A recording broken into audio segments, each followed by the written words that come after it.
The following webinar is presented by the E-Extension Farm Energy Community of Practice at extension.org and the University of Nebraska Lincoln Extension. Very good. Welcome, everyone. I'm happy to have you all here for this October's edition of Bioenergy Friday web seminar. It looks like we've got a small group today, but we'll have some good questions and we'll get this topic going. I'm very pleased today to have a group of students from Iowa State University. Matt, Juan, and Bernardo have started a business that they're calling Advanced Renewable Technology International, and one of their main products is biochar. And so I invited them to talk about biochar today. I met these gentlemen briefly at a conference here a few months ago and was impressed with their ingenuity and their excitement for this topic, and wanted them to come and discuss kind of what they see as the future biochar, both domestically and internationally, give a little bit of a background on biochar. And so with that, I want to welcome Matt, Juan, and Bernardo from Iowa State University. Great. Thank you very much for the introduction, John. My name is Matt. And first of all, we'd like to thank John and the University of Nebraska Lincoln Extension for inviting us to speak here. We'd also like to thank the CEN-USA Bioenergy program at Iowa State, as well as the Iowa State Bioeconomy Institute. And lastly, we'd like to thank Dr. Robert Brown. He is all of our major professor, and he's provided us with a lot of great opportunities here at Iowa State University. So just a little bit of background about our company and about us as students. My name is Matt Kiefer, and I'm a graduate student here at Iowa State in mechanical engineering and biorenewable technologies, and I focus on solvent liquefaction of biomass, as well as the techno-economic analysis of different renewable energy pathways. My name is Juan Prano Aviles. I'm from Ecuador. As Matt, I'm a mechanical engineering student. And here in Iowa State, I focus on using simulation software to understand the thermochemical processes in pyrolysis of biomass. And hello, I'm Bernardo del Campo. I'm a ME student here at the BEI. And while I focus on biochar, I did a little bit of work on characterization, and now we're working on activation of biochar for different filtration media. So while we've been here at the university, we've had great opportunities to do research, but we've also had some great opportunities outside of the university that we've gotten to have some great experiences. As John mentioned, we've started our own company that focuses on biochar and renewable energy consulting. And we'll get into that a little bit later. To start, we're going to look at biochar. So thinking about biochar, we want to ask the question, why are we interested in renewable energy? So you look at the two graphs here, and you can see that from 1965 to 2013 that our global energy consumption has continually increased. And you can see that the main sources of our energy are fossil fuels. We have oil, gas, and coal. Looking at the chart on the right, in the top, and we see our sources of emissions, we can see that fossil fuel combustion contributes a lot of CO2 emissions compared to any other source, over 5 times the amount of CO2 emissions. Continuing on why we are interested in renewable energy, we see that over the history, in the past 130 years, we see that the global average temperature has continually been increasing. The red bars here are temperatures that are above the global energy average, or global temperature average. The blue bars are below the average. And you can see that it correlates very well with the black line that is the concentration of CO2. And here we got to be a little bit aware, because it's very difficult for the scientific arena to say, well, CO2, the increase of CO2, that now we can measure it well, and we're certain of the emissions that we are producing. Well, that translate into climate change in this way, right? But here, if you see on the left, this is just 1.8 or somewhere around there, 1.8 Fahrenheit, right? It's not very much in a matter of 100 years, right? But we're saying is all these models they have the same trend. It's looking that the climate change is happening, the increasing temperatures is also happening. It's very slightly, but if you think 1 degree Celsius almost that is happening here, 1 degree Celsius, how much does it change in the ecosystem? In a prairie, how much water there is? For a disease, how much it can spread? For even vegetable growth, how much it changes 1 degree more on average temperature, right? So those very slight increase, we're saying parts per million of CO2 increase. Actually, we put more than 100 parts per million in the atmosphere.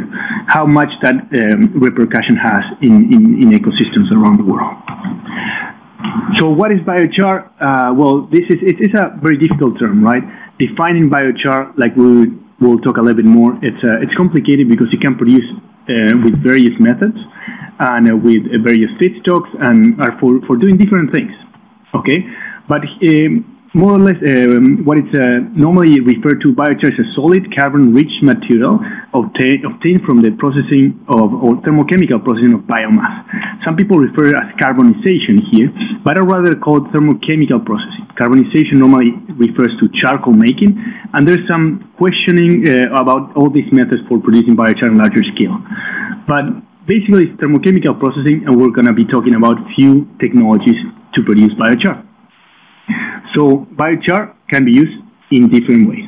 So biochar can be used, first of all, as a soil amendment. It can be used to improve the soil quality. It can be used to reduce emissions, to sequester carbon, and also as a biofilter. And in the past, biochar has been really associated with agricultural amendments. However, there are alternate applications to be used for biochar. So that's some of the topics that we're going to be introducing. But biochar is a very broad term, and all biochars are not the same. They vary greatly, and it can depend on the original feedstock composition. It can depend on the moisture content, how the biomass is processed, different technologies that are used to process the biomass, different oxygen contents in the system, different residence times, temperatures, particle sizes of biomass. All these factors contribute a large impact on how the biochar ends up. And today we have some understanding of some of these parameters to some extent, but there's so many variation or combination of treatments and parameters that this is we like to call like a black box, because you really can modify lots of properties on the biochar depending on how you do it, right? So those are things that we need to understand better as scientists. So looking at how biochar is produced, we see the process of first heating and drying the biomass. There's usually quite a bit of moisture in the original biomass content, and that needs to be removed before the pyrolysis process can occur. After the heat and drying of the biomass, the moisture is removed, and we start to remove some of the volatile gases. And after the reaction is completed, you remove those volatile gases, and you're left with this solid carbonaceous product that we like to call biochar. Yes, and depending what technology you're using is what extent of these stages go through the process, right? When you start adding heat and increasing the temperature, for sure you're reducing the moisture content, and you start devolatilizing several organic compounds like the biol, like we're going to talk. But then all the gas phase reaction that's going on that particle, that depends significantly on the processing conditions that we're doing and what technology we're using. But all sorts of reactions happening from a particle perspective. And here you can see this is all methods for making charcoal. This is from the FAO. But as we know, there are lots of concerns about this technology using it in a larger scale for safety of the personnel, of the staff, for also environmental emissions, and also from the point of view of quality, right? How we can really control the temperature here and know that the biochar that we're doing is with a specific characteristics. There are more advanced systems. ARTI Energy, actually a fellow that we met at a conference this year, they are working with a mobile unit that's processing biochar, bio-oil, as well as producing energy by utilizing the syngas. And the advantage of these mobile units is that you can transport them to the biomass instead of transporting the biomass to the reactor itself. That way there's more flexibility in different feedstocks that you can process, as well as different locations that you can bring your reactor to. So here we look at just an overview of some of the different thermochemical processes that can produce biochar. This is very general. However, you can see that the different processes result in very different products. Some of the processes focus on bio-oil production, whereas some of them focus on biochar production. It can be tweaked to produce gases as well, right? So here there are typical conditions of the different processes. And we are focusing on the solid residue, right? But not every solid residue is char. Not every char is biochar either, okay? But this is just to characterize the different conditions that it can be produced, and some of them can meet the qualifications of biochar. Specifically concerns of the torrefaction, and it's just pretty much removing some of the moisture and, well, torrefying and, decreasing a little bit some properties of the biomass to make it more transportable and energy dense. So here we look at an overview of fast pyrolysis, and this is what we actually focus on in our laboratory here at Iowa State. But fast pyrolysis is geared more towards oil production, liquids production, with a very low yield of char. And these reactions occur very quickly. They have very high heat transfer rates. The particles are usually very small. And what they do is they produce this bio-oil, which can later be upgraded, or sugars can be removed from the bio-oil. And in the other case, if you want to produce more char, then, for example, slow pyrolysis might be a little bit more appropriate. And if you recall the previous particle decomposition process that we're showing, some of that bio-oil or organic compounds that are going to be devolatilized on the first step of heating this, well, some of that will recondense, right, and will produce more solid products, some more char. That's why in this case, on optimal conditions, we'll say, well, we don't produce bio-oil, but we produce gases, and we produce quite a bit more char. And that's more of the system that we're focusing right now. But like you can see here, this is the technical parameters, and very quite significant to those of fast pyrolysis char. And therefore, the biochar would be somewhat different as well. Well, like I was telling you before, biochar is a black box, right? You can do so much with it, and again, how much you know about that, and that's another thing, right? So here, this is a research from Lehman, for example, 2007, and the only thing that we want to emphasize with this slide is that you change one property, like temperature in this case, and you change very significant all the properties of the biochar. Okay, here you can see the carbon recovery, you can see the surface area, cation exchange capacity, pH, and they really vary quite significantly, okay? And keep in perspective, because biochar is good for a specific soil, right? So you need to understand the properties of the char, the properties of the soil, and how you can apply it to make it the best soil amendment, in this case, or carbon sequestration agent, right? So this is the same idea, showing some cation exchange capacities. Let's put it in a easier way, more like the capacity of those soils to exchange those nutrients, let's put it this way. And here, there's one other claim that you can see all the time on the biochar area, right? Biochars are high surface area material. Well, like you can see here, this is from various databases. You can have biochars with high surface areas, but you might not have as well either, okay? And it all depends on how you make it. But here, this line here highlights 100 meters square per every gram. So 100 grams of this material, if you extend that surface that all those particles make and all those little pores are contributing to the surface, you can cover a whole hectare with 100 grams, all right? And in all those little holes and things are chemical reactions going on, and microbes are establishing, and there are lots of properties that could be beneficial for soils, right? And the same idea with pH here, different temperatures, different pH. And here it's a database, so there are lots of feedstocks and processes.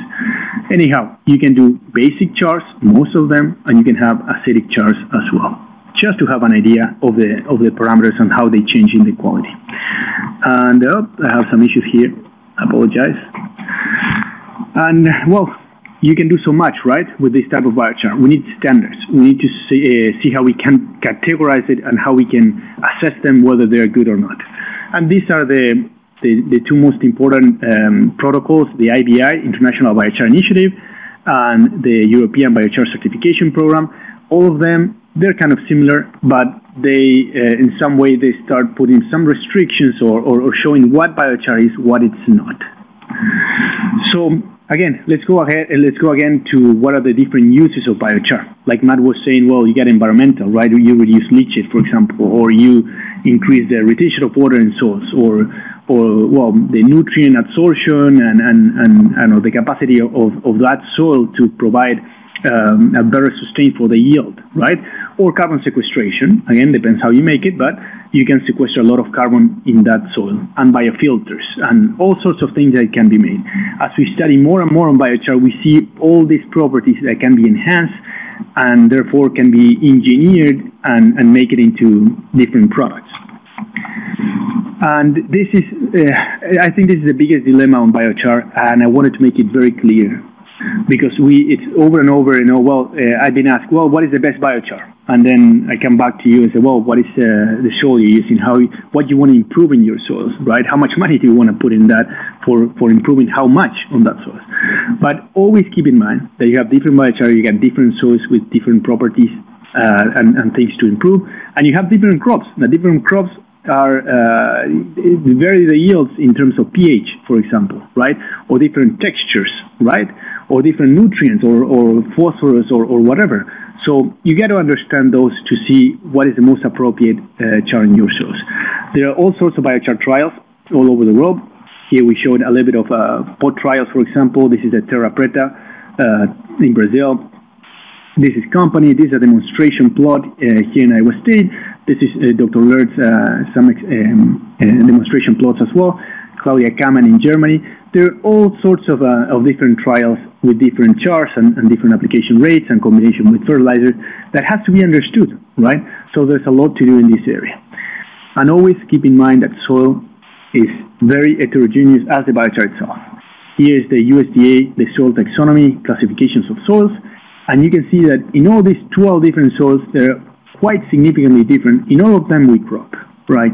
So there are different things that needs to be adjusted or needs to be changed, if you'd like to change those soils and make it more beneficent for soil, for crop yield. And what we really focus here, I really want you to take this home, is today all the energy systems that we have are producing CO2 in some way or the other one, okay? At best, they're neutral. And now we have a technology that can sequester that carbon, right? So, for example, just to make it very simple, fossil fuels, you burn it, and that carbon that was in the fuel now is in the air. Fossil fuel with carbon sequestration, let's say a coal power plant, will grab that CO2 and pump it down to these reservoirs. Wind, solar, geothermal, all that stuff.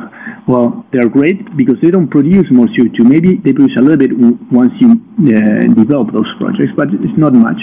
And bioenergy, in some way, you're absorbing that CO2, you're sequestering that CO2 in the plant as they grow biomass, and then as you burn the fuels, you release that CO2 back to the air. So in some way, you're neutral, or you breathe a little bit.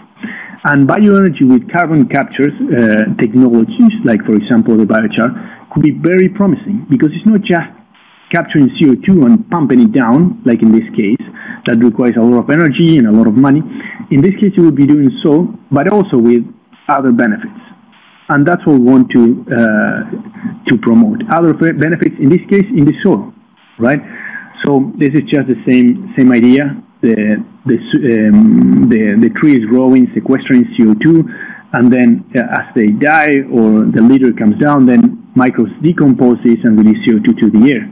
Okay, if we integrate the pyrolysis or any of these technologies for producing biochar, you can start that carbon, that CO2 that was sequestered by the plant itself, you lock it with the pyrolysis process because you produce a very aromatic and stable form of carbon that once you use it in soil, it will stay there. The microbes won't be able to break it down, right? So in some way, what you're doing is creating a synthetic organic matter that you're incorporating in soils. And if you do it right, you improve your soil quality in some way, right? So that's how the system is sequestering carbon and bringing more carbon to the soil. And the plant every year grows more and we come with ARTI and we pyrolyze more stuff, and then we produce more char. So that's kind of the take-home message for you in terms of carbon sequestration. This is a little project we did in Biochar, Nicaragua, and by no means I want to extrapolate this data and say, well, this is a great technology, you sequester so much carbon. It's just to show that with a simple method and a practical approach, you can learn a lot from biochar sequestration, from carbon sequestration. And these are different trials that we did, 3 trials in soy farmers and an orchard and a prairie, and it was being grazed. And what we did was just measure for 8 weeks 3 most important greenhouse gas, CO2 for sure, and then nitrous oxide and methane. And we put it in tons of CO2 equivalent. And just to show the emissions, right? We're not measuring here the uptakes of the plant, for example. We just did emissions on those 8 weeks, and we'll measure in 1 day, and then we'll try to extrapolate on an annual emissions. So what we want to kind of imply with this slide and with this information is that biochar, you sequester a lot of carbon in that biochar, and if you use it in the proportions that we're using, it's a lot of carbon that you're going to be putting on an hectare, and that, if it is recalcitrant, is a lot of carbon that you're removing from the air. Okay, and this here is just overall added emissions to the control from these different treatments that we're doing, the manure, the biochar, and the biochar with the digested manure. It wasn't manure, right? Just digested manure. But overall, you can sequester a lot of carbon. That's kind of what we were trying to say with our technology. Thank you, Bernie. So with all this interesting introduction about biochar, we are going to make a stop to talk about ARTI, our adventure outside of the university. In this adventure, we've been looking ways of making char, and we learned how to do reactors. And one of these paths brought us to make a reactor and bring it to Canada, where Halliburton Forestry and Wildlife Reserve, this is a important life reserve in the northern Canada. They wanted to introduce another green application in their portfolio. So they wanted to add biochar. And now they are going to produce a lot of biochar with their forestry residues, and they are going to incorporate it back into their soils. And by this means, they are going to increase their yields and promote health in their soil. We learned to do the reactor, so we also wanted to have our own big reactor, and now we are finishing the setup of a pilot reactor that processes 5 tons per day of corn stover. And this picture here that we're showing in the bottom is showing it's very recent. We received a load of corn stover yesterday, and we're going to process it, and we're going to integrate this biochar into 2 plant trials that we're going to make in 2 big farms here in Iowa. And this is very exciting, and we're hoping to have very good results with this. And again, right, I like to emphasize that the char and the soil, right? We're proving the biochar in one of the best soils in the world. And here in Iowa, we're gonna find we found these 2 farmers, and we're gonna apply this char in those soils. We're gonna find not the best part of that farm, but we're gonna find places that it need to be improved in some way. And then we're gonna apply roughly 10 tons, equivalent of 10 tons per hectare in those plots that we're gonna be doing. But again, if you're gonna improve the soils and you start with an excellent soil like any Iowa soil, how much is the yield increase that you would expect? Probably not much, right? So if you go to a soil that it's not as good quality as this one, then the response would be probably a lot more significant than what we're expecting here. But it's going to be a good trial for us, and well, we're looking forward for this. And remembering about the what Matt said on the applications of biochar, we wanted also to explore filtration capacity of biochar. So for this purpose, we are going to activate our biochar in this small activator machine that we are building with a grant that we received with from the Department of Energy through this STTR program. Basically, we're going to try to do desalination of water with electricity with this technology called CDI. And we are going to promote this technology further, and we're going to promote it through ARTI. And this here are examples of, for example, when we operate under pyrolysis system, this is the bio oil that we're talking before. This is the biochar, and this is the original feedstock. And it's interesting because this is very thick bio oil. It's quite stable. For example, this one is like a month old, and it looks very much like petroleum. It's very interesting. And with the capabilities of this reactor, what we're looking is, so it gives us that range of temperatures and pressures that we can utilize to explore and see how we can engineer that biochar to making these electrodes and use it as CDI technology.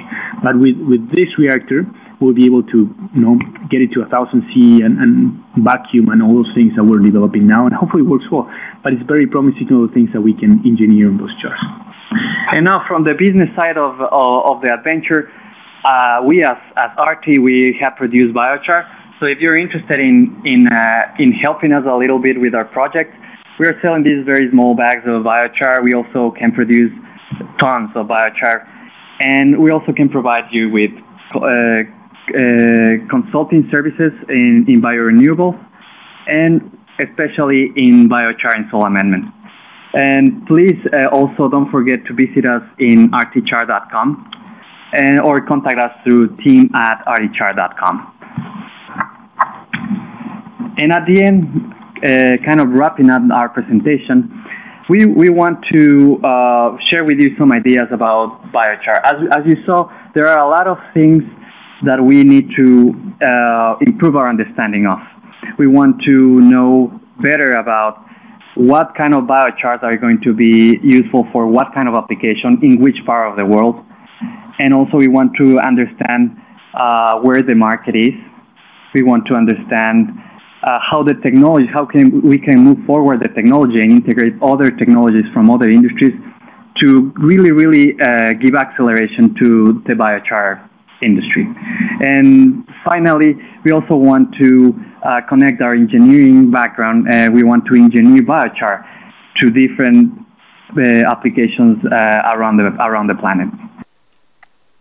This webinar has been brought to you by the Farm Energy Community of Practice and the University of Nebraska Lincoln Extension.